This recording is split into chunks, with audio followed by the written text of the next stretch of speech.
This time on Battle Factory, this lifesaver rolls into the danger zone to neutralize a bomb.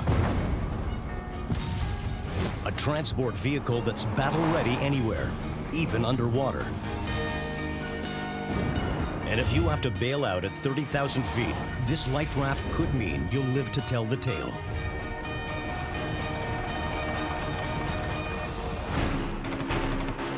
Battle Factory steps beyond the front lines into top secret factories where combat gear is built for battle.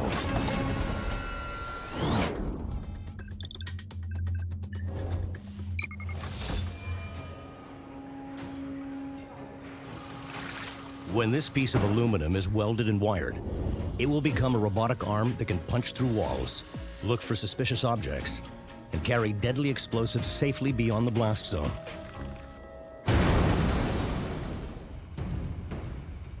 Employed by military and police security forces, the robot can go where people shouldn't, to seek out and extract explosive devices for safe detonation. In the chaos of 2013's Boston Marathon bombings, robots played a critical role in preventing further casualties and in the apprehension of the bombers.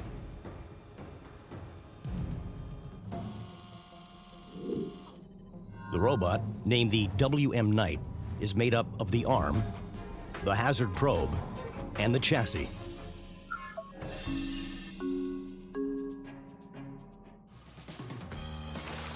The chassis is the guts of the robot and what gets it from A to B. It's made from sheets of lightweight aluminum, and each part is cut using a water jet. Water and sand combine under very high pressure to make a precision blade that slices through the metal like butter. Then, the sheet is bent under 88 tons of pressure to form the chassis frame. Once formed and machined, the chassis is sent to a paint booth. The aluminum walls and the air gun are wired with opposite electric charges, which attract, so the thick coat of powdered paint magnetically sticks to the surface. This powder coating is tougher and more durable than a standard paint job. Next, the wheelbases are installed. Then, the gear-driven chain pulleys. Two motors, controlled independently, drive one track forward and the other one backwards to maneuver the robot around corners. The first ever bomb robot was invented in 1972 after 8 British soldiers were killed by IRA bombs in less than a year. A lawnmower was jerry-rigged with a remote control to make the first primitive bomb robot. It's since evolved into a critical life-saving member of every bomb squad. Today's Knight robot comes a long way from the lawnmower. The tires are mounted and encased in a track that will keep them rolling together. This design allows the robot to travel over rough terrain, including deep snow, and even up and down stairs.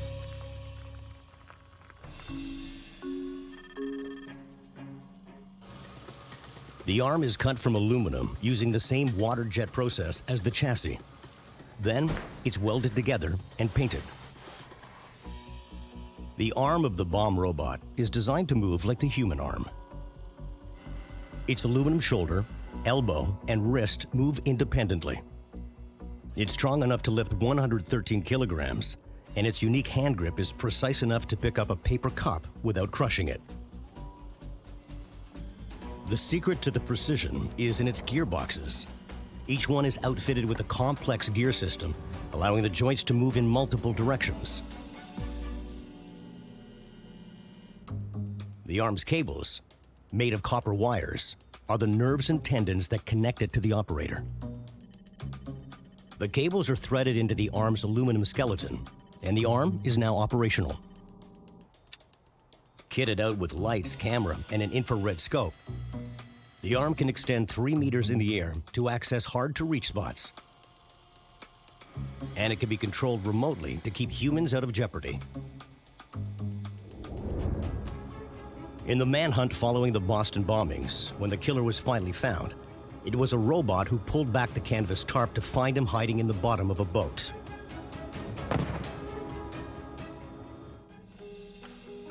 The HAZ probe, short for Hazard Probe, enables the robot to break through hard surfaces and uses a camera to see what's beyond them. Under the hood of the HAZ probe is an 18-volt motor that powers the drill. It can be outfitted with any number of drill bits, depending on the material it has to get through. Once the hole's been cut, the drill bit pops off, making way for the camera. It can see beyond a wall or even into a suspect vehicle, giving the robotic arm the upper hand.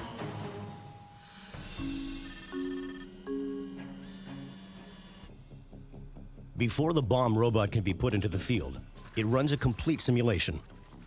A gas tank is used in place of a bomb.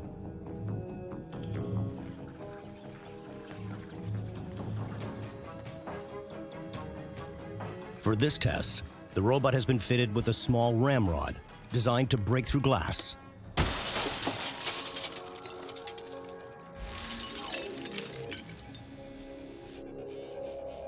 The arm reaches through the shattered window and lifts the tank out of the car and carries it off for safe disposal.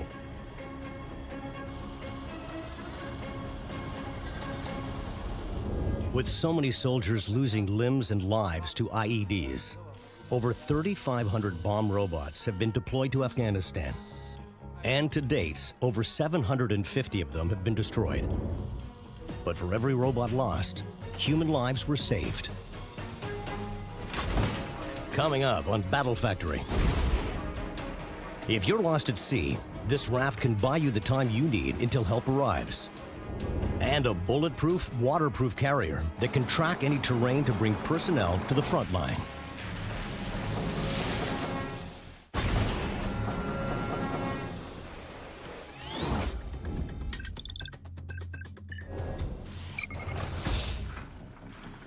It will take days for these rolls of watertight fabric to be cut and sewn and fused together. And 7 seconds to put to work. 7 seconds that may make the difference between survival and never making it out of the water. In October of 2011, a search and rescue team of 3 was parachuted into Arctic waters to rescue men trapped in the ice. When their plane had to return to base on account of weather, the rescue team became the victims. After 5 hours in the icy water, 2 of the 3 men survived by waiting in their personal life rafts. The single-person life raft is designed to be stowed in the cockpit of fighter planes. If the pilot ejects over open water, the life raft goes with him. The single-person life raft can be broken down into 3 parts: the hull, the floor, and the canopy.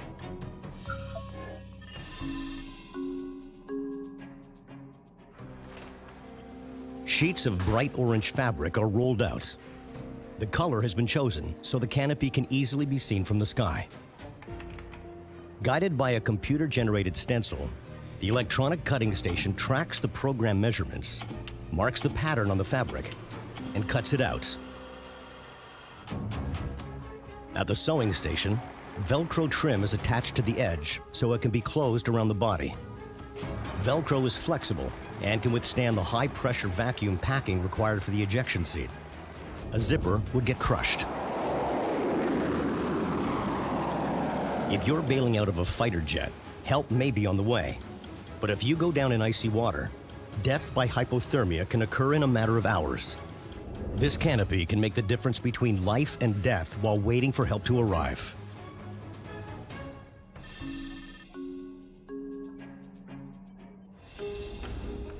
The floor is made up of 2 layers of specialized nylon.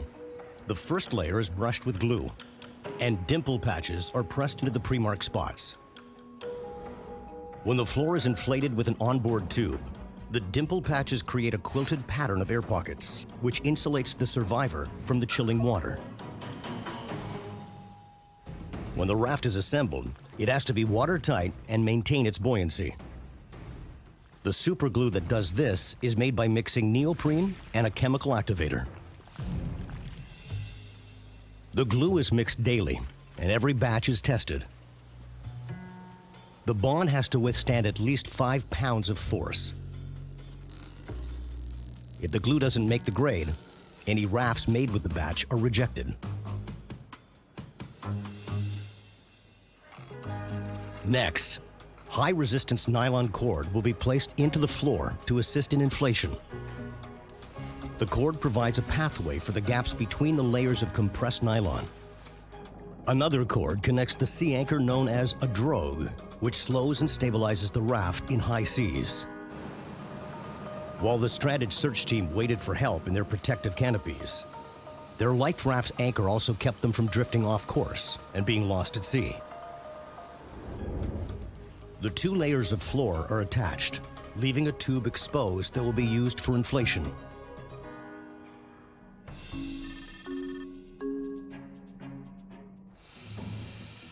A rubber inner tube is inflated and attached to the floor of the canopy. While the top of the raft is orange for visibility, the bottom is black, making the Life Raft less visible to sharks. Next, the rapid inflation system is installed.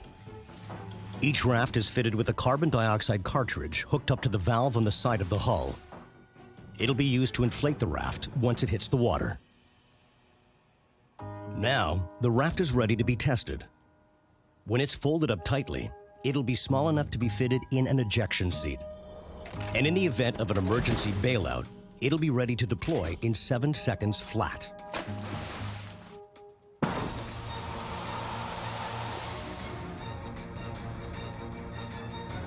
The single-person Life Raft is ready for duty. And if you're using it, you're probably having the worst day of your life. But now there's a chance you get to see tomorrow. Coming up on Battle Factory, an armored amphibian that will take the troops to the front and back in one piece.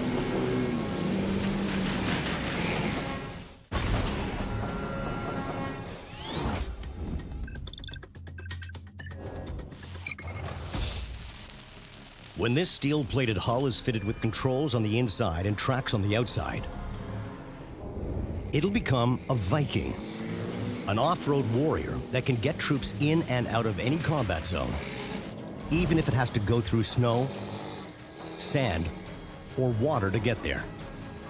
And it can keep its passengers protected, even under fire. In June 2007, a squadron of Vikings filled with British Marine commandos were returning to base in Helmand Province, Afghanistan, when they suddenly found themselves under heavy fire. They had driven into a massive Taliban ambush. The Marine commander retaliated with onboard machine guns and smoke grenades. He was able to lead his squadron to safety with minimal loss of life. He gives credit for their escape to the speed, firepower, and agility of the Viking. The Viking BVS10 is an armored amphibious troop carrier that breaks down into 4 major parts: the wheels, the treads, the rear cabin, and the front cabin.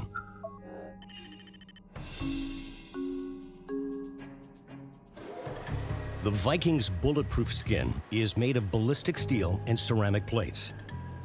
The armor for the doors, the hood, and the roof is cut to size using a high-pressure water jet cutter, a combination of water and sand that knifes through the metal with surgical precision.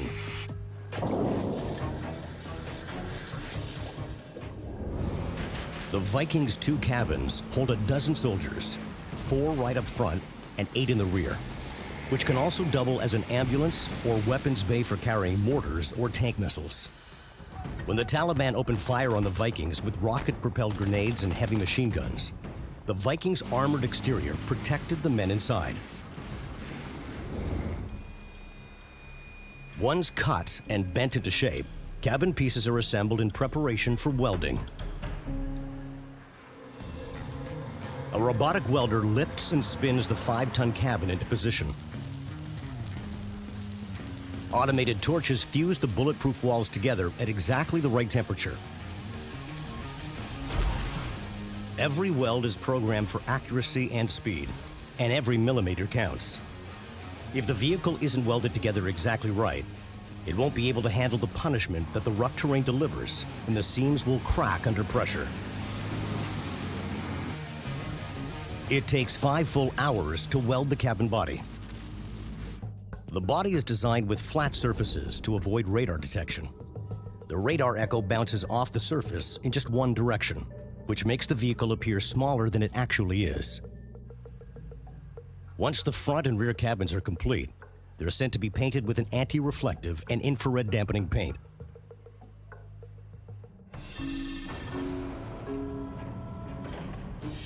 Once the hull has been painted, it's kitted out with electronics, air conditioning, and navigation systems. The 285 horsepower diesel engine is powerful enough to drive the 1.5 tons of steel at speeds up to 65 kilometers per hour. In the ambush in Afghanistan, the Vikings were outnumbered and outgunned, but they were able to outrun the Taliban and keep them at bay, returning 50,000 rounds of fire from their front-mounted heavy machine guns. And hiding behind a smokescreen of white phosphorus grenades, the Vikings tore over the tough terrain at high speed. The hydraulically controlled articulating joint gives the Viking its ability to move both horizontally and vertically, and handle anything the road can throw at it without breaking up. The girder and wheel system is designed to distribute the Viking's weight evenly, so it can glide over snow or swampy terrain where other tanks would sink. The girders that are the foundation of the wheel system are ground and then robo-welded to exact specs.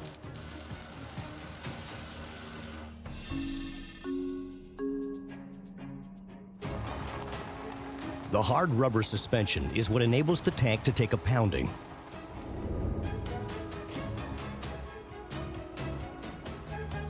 First, a rubber bearing is fit into the suspension. Then, 6 small road wheels are attached to their axles and installed on both sides of the girder. With the Taliban on their tails, the Vikings raced through rocky riverbeds and sharp hills without stalling or getting trapped in the mud. But when the deadly chase finally took them to the edge of the Helmand River, the Vikings had only 2 options: face the fire or swim. Coming up on Battle Factory, the Viking has to resort to its secret weapon.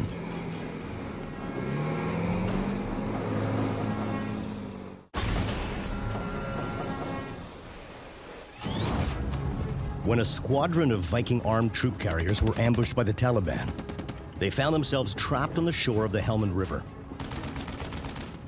With the enemy on one side and water on the other, the Viking turned to its secret weapon, its ability to swim. It plunged into the deep water. The Viking's unique design allows this 1.5 ton vehicle to glide through the water instead of sinking like a stone. By applying rubber sealant to all the doors, windows, and openings, the watertight vehicle floats due to displacement. Its rubber tracks spin under the water dog paddle style to propel the vehicle forward. The Vikings managed to cross the river and transport the men to safety. Despite being outnumbered 3-1, its armored shell and go-anywhere track system got the troops home with minimal casualties. If you ask the Marines on the ground, they'll tell you without hesitation, if not for the Viking, nobody would have made it home alive.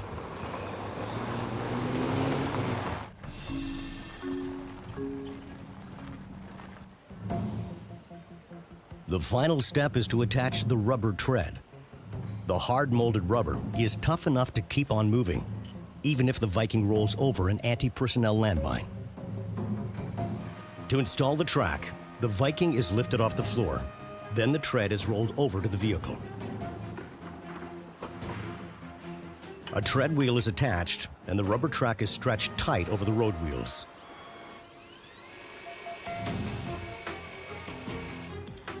Now, the vehicle is complete and ready for testing.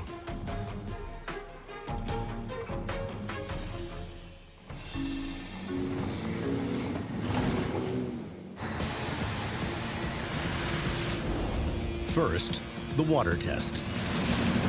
The Viking runs the test course like a true amphibian, plunging into 3 meters of water and gliding along at full operational capacity. This test ensures that the cabin is leak-proof and that the Viking can maneuver underwater.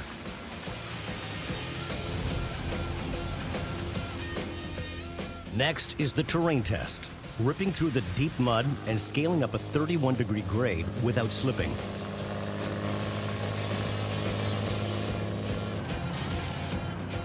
True to its name, the Viking is built for battle on land and in the water.